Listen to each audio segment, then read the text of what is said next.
Hello my dear students, আজকের ভিডিওতে ফরাসি বিপ্লবের অর্থনৈতিক কারণের উপর শর্ট কোশ্চেন, এমসিকিউ এবং এসএকিউ অর্থাৎ এক বাক্যে উত্তর, প্রশ্ন এবং উত্তর এবং ক স্তম্ভ খ স্তম্ভ মেলানোর এবং 2 নম্বরের 2 মার্কসের কোশ্চেন এবং তার উত্তর নিয়ে আলোচনা করব। আমরা আগের ভিডিওতে ফরাসি বিপ্লবের অর্থনৈতিক কারণ সম্পর্কে আলোচনা করেছি। আজকে ওই আলোচনার উপরই প্রশ্নোত্তর তৈরি করে আমি আলোচনা করব। তার আগে আমরা একটু জেনে নেব যে ফরাসি বিপ্লব কি। ফরাসি বিপ্লব হলো শাসন ব্যবস্থার হঠাৎ আমূল পরিবর্তন ঘটে। ফরাসি শাসন ব্যবস্থার হঠাৎ আমূল পরিবর্তন ঘটে, একেই বলা হয় ফরাসি বিপ্লব। ফরাসি বিপ্লব কত সালে হয়? অপশন দেওয়া থাকবে 1857, 1788, 1790, 1790 অপশন দেওয়া থাকবে। এর মধ্যে উত্তর হবে 1789 সালে ফরাসি বিপ্লব হয়। ফরাসি বিপ্লবের সময় রাজা ছিলেন কে? ফরাসি বিপ্লবের সময় রাজা ছিলেন ষোড়শ লুই।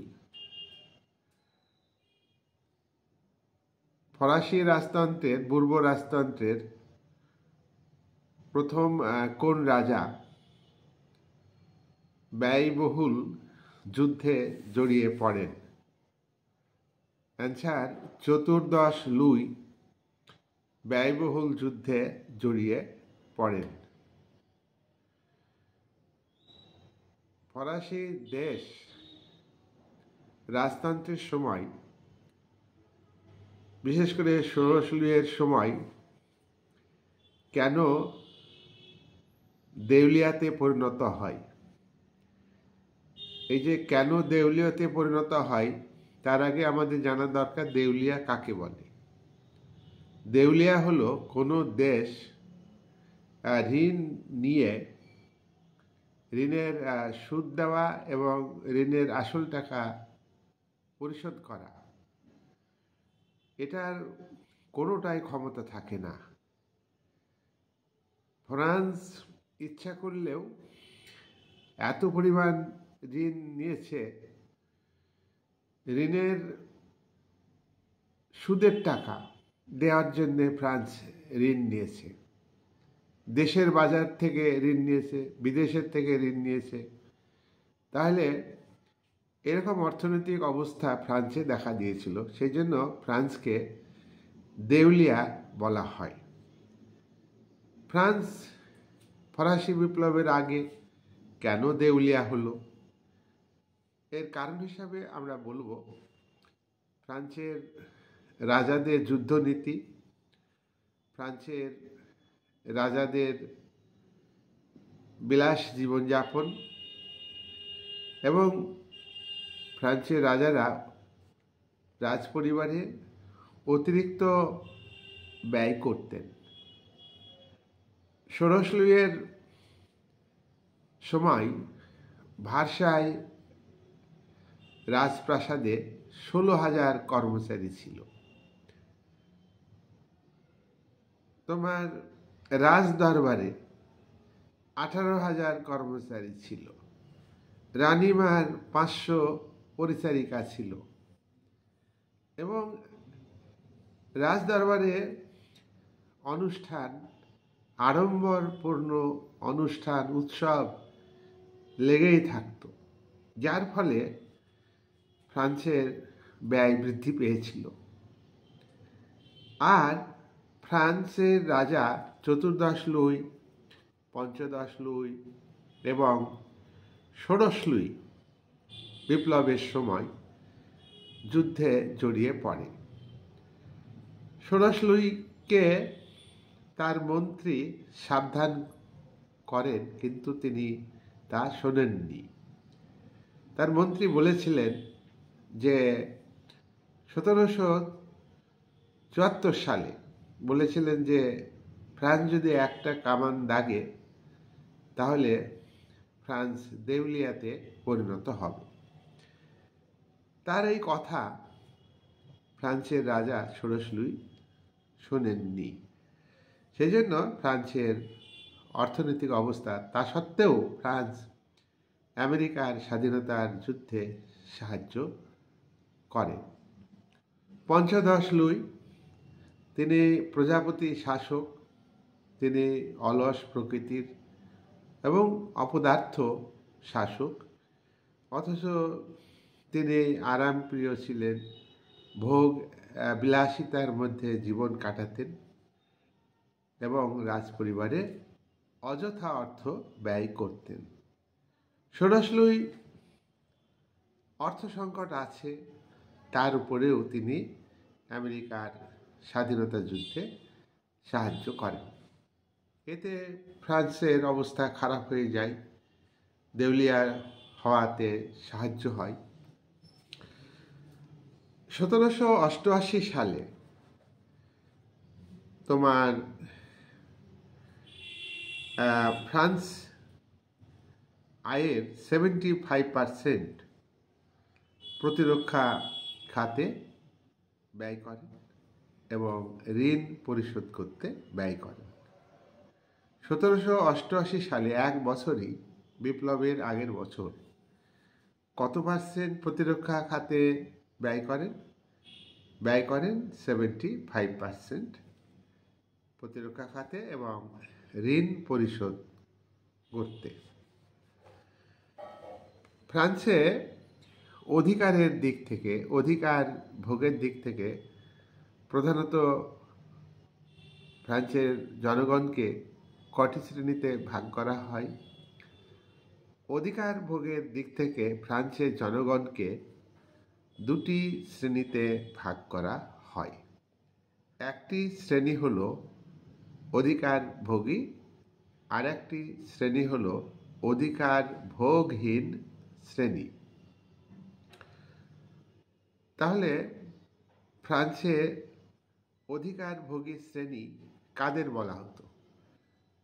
ফ্রান্সের অধিকার ভোগী শ্রেণী এর মধ্যে ছিল যাজক শ্রেণীর বা প্রথম সম্প্রদায় বা ফার্স্ট এস্টেটের কিছু যাজক, আর দ্বিতীয় সম্প্রদায় অভিজাত বা অভিজাত শ্রেণীর মধ্যে কিছু ব্যক্তি, তারা অধিকারভোগী শ্রেণী ছিল। অধিকারভোগী শ্রেণীর সংখ্যা খুবই কম। অধিকারভোগী মানুষের সংখ্যা কম, কিন্তু তারা রাষ্ট্রের কত অংশ সুযোগ সুবিধা ভোগ করত? অধিকারভোগীরা রাষ্ট্রের 96% সুযোগ সুবিধা ভোগ করত, আর অধিকারবিহীন শ্রেণী বা অধিকারহীন শ্রেণী তারা মাত্র 4% সুযোগ সুবিধা ভোগ করত। ফ্রান্সের কর কারা দিত? কোন শ্রেণী দিত? অধিকারভোগীরা দিত না অধিকার ভোগহীন শ্রেণী দিত? ফ্রান্সের মোট করের 96% কর দিত অধিকার ভোগহীন শ্রেণী। যাদের কোনো অধিকার ছিল না তারাই 96%, শতকরা 96% কর দিত। আর এই 96% সুযোগ সুবিধা ভোগ করত 4% মানুষ, 4% মুষ্টিমেয় যাজক এবং মুষ্টিমেয় অভিজাত শ্রেণীর মানুষেরা। তারা সংখ্যায় শতকরা 4%। এই 4% মানুষ রাষ্ট্রের সুযোগ সুবিধা ভোগ করত, 96% সুযোগ সুবিধা বা 96% সুযোগ সুবিধা ভোগ করত। এটা খুবই অন্যায়। যাই হোক, ফ্রান্সের কর ব্যবস্থা অর্থনৈতিক কারণের মধ্যেই পড়ে। কর ব্যবস্থা, কর প্রত্যক্ষ কর হয়, আর একটা হয় পরোক্ষ কর। পরোক্ষ কর প্রত্যেকটা মানুষকেই দিতে হয়, আর জিনিস কেনার মধ্য দিয়ে মানুষকে পরোক্ষ কর দিতে হয়। কিন্তু প্রত্যক্ষ কর রাজারা সরাসরিভাবে জনগণের উপর চাপিয়ে দিয়েছিল। প্রত্যক্ষ কর মানে আয়ের উপরে কর। টেইলিটা কি? টেইলি এক ধরনের কর। এটা হলো ভূমি কর। জমির উপর কর হলো টেইলি কর। ক্যাপিটেশন আরেক ধরনের কর। ক্যাপিটেশন এটা উৎপাদনমূলক আয়কর। আগেরটা আমি বলেছি টেইলি ভূমি কর, ভূমির উপরে যে কর, ভূমি যে আয়, জমি চাষ করে ফসল ফলিয়ে যে আয় হতো তার উপরে কর, সেটা হলো ভূমি কর। আর ক্যাপিটেশন কর হলো উৎপাদনমূলক আয়কর। কৃষি শিল্প যে উৎপাদন হবে, কৃষিজাত দ্রব্য, শিল্পজাত দ্রব্য, সেই যে জিনিসগুলো বিক্রি করে যে আয় হবে তার উপরে কর বসানো হতো। এটাকে বলা হচ্ছে তোমার ক্যাপিটেশন কর, উৎপাদনমূলক আয়কর। ভ্যাথিয়েমটা কি? ভ্যাথিয়েমটাও আর এক ধরনের কর বা ট্যাক্স। এই ভ্যাথিয়েম করটা হলো স্থাবর সম্পত্তি, স্থায়ী সম্পত্তি, অস্থাবর সম্পত্তি অর্থাৎ অস্থায়ী সম্পত্তি উপরে আয়কর। গ্যাবেলাটা কি? গ্যাবেলাও এক ধরনের কর, একে লবণ কর বলা হয়। টয়কার হর্ষেই থর। টাইট হলো ধর্মকর, ধর্ম প্রচার, ধর্ম পালন, ধর্ম গ্রহণের ক্ষেত্রে নাগরিকদের কর দিতে হতো। এডস এক ধরনের কর। এডস হচ্ছে মদের উপরে কর, তোমার তামাকের উপরে কর রাজা বসাতেন। সামন্ত প্রভুদের তোমার কল ছিল, জব ভাঙানো কল, গম ভাঙানো কল। এই জব গম ভাঙানোর কলে তারা এটা ভাঙানোর ক্ষেত্রে তারা কিন্তু মানে কর আরোপ করত। উৎপাদিত পণ্যের বা দ্রব্যের একটা নির্দিষ্ট অংশ তাদেরকে কর হিসাবে দিতে হতো। সামন্ত প্রভুদের তোমার কলে জব গম ভাঙানো হতো, তার ফলে সামন্ত প্রভুদের কর দিতে হতো। এটা কাদের দিতে হতো? সাধারণ মানুষকে দিতে হতো। আচ্ছা, এবার হলো কথা কি, যে তোমার এই যে উৎপন্ন ফসলের উপর কলে, সামন্ত প্রভুদের কলে জব গম ভাঙানোর যে বাবদ যে কর দিতে হতো ফসল হিসাবে, এটার নাম হচ্ছে বানালিতে। এই করের নাম হলো বানালিতে। উপরন্তু কর আদায়ের ক্ষেত্রে ফ্রান্সের জনগণের কাছে যখন এই সমস্ত করগুলি আদায় করত, তখন কি তারা ন্যায়সঙ্গতভাবে কর আদায় করত? রাজাদের কর্মচারীরা কি নিরপেক্ষ দৃষ্টিভঙ্গি থেকে জনগণের কাছে কর আদায় করত? না, তা করত না। করভি নামে এক ধরনের কর ছিল। এই করভিটা কি?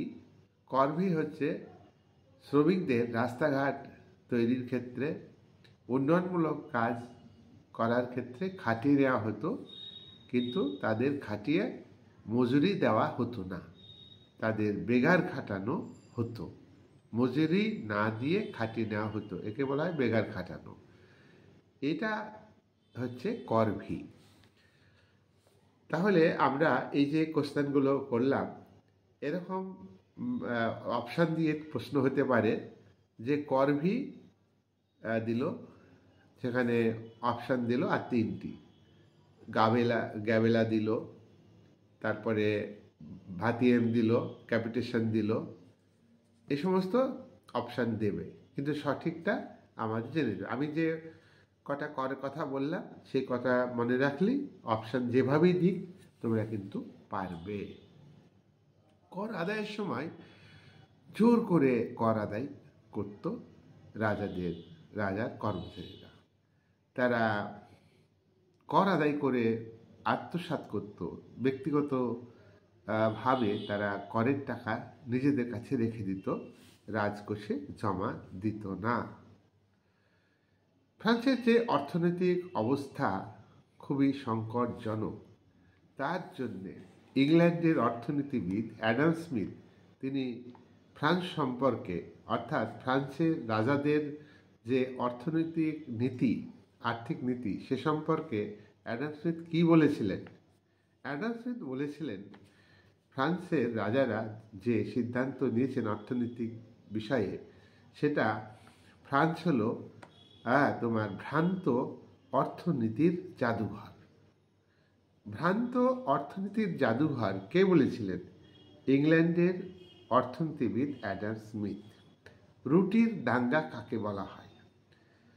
রুটির দাঙ্গা হলো ফ্রান্সের গ্রাম এলাকার মানুষ, কৃষক, ক্ষেতমজুর, খেটে খাওয়া মানুষ, তারা খাদ্যের অভাবে তারা না খেয়ে, বুভুক্ষ মানুষ গ্রাম ছেড়ে শহরে এসেছিল এবং তারা রুটির জন্য স্লোগান দিয়েছিল, আমরা রুটি চাই, রুটি চাই এই বলে স্লোগান দিয়েছিল। খাবার চাই, খাবার বলে চাই বলে স্লোগান দিয়েছিল। এইটাকে বলা হচ্ছে রুটির দাঙ্গা। এই যে দাঙ্গা কথাটা এখানে আমাদের শুনতে খারাপ লাগে।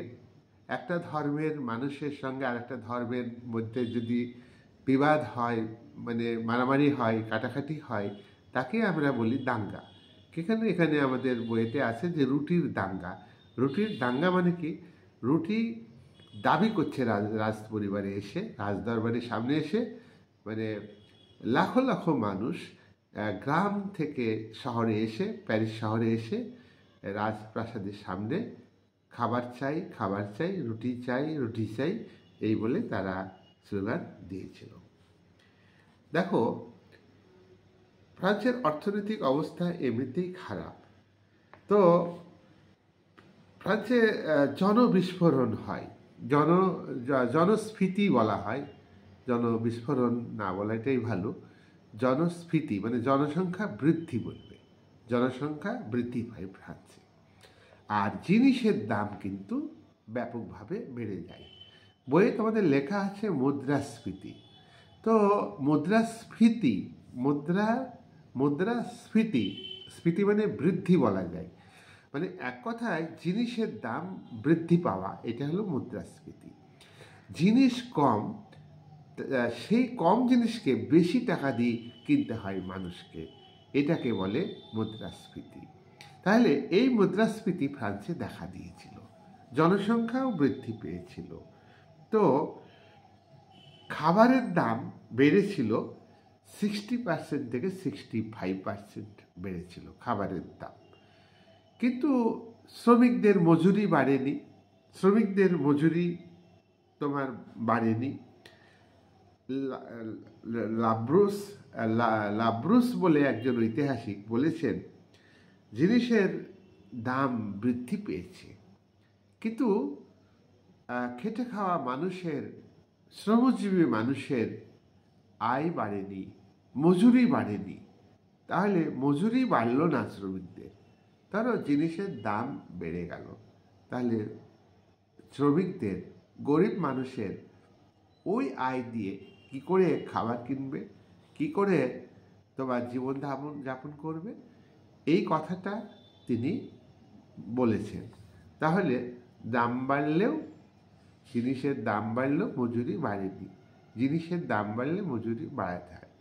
তাহলে আজকে আমরা ফরাসি মূল্য অর্থনৈতিক কারণের উপরে আলোচনা করলাম। তোমরা ভিডিও দেখবে। আমার আগের এই অর্থনৈতিক কারণের উপর একটু উপর ক্লাস থেকেও পড়ে বলেছি, তবে বলা যায় না, কিছু কিছু অনেক কঠিন স্ট্যান্ডার্ড হচ্ছে, তা সেগুলো একটু করবে এবং সাধারণভাবে বলার চেষ্টা করেছি। যা কঠিন হলেও একাধিকবার ভিডিও দেখলে তোমরা বুঝতে পারবে। এই বলে আজকের ভিডিওর যে আলোচনা অর্থনৈতিক কারণের উপর, ফরাসি বিপ্লবের অর্থনৈতিক কারণের উপর শর্ট কোশ্চেনে মানে আলোচনা আমি করলাম, প্রশ্নোত্তর আলোচনার মধ্যে দিয়ে আমি আজকে ব্যাখ্যা দিলাম। এই বলেই আমি বক্তব্য শেষ করছি।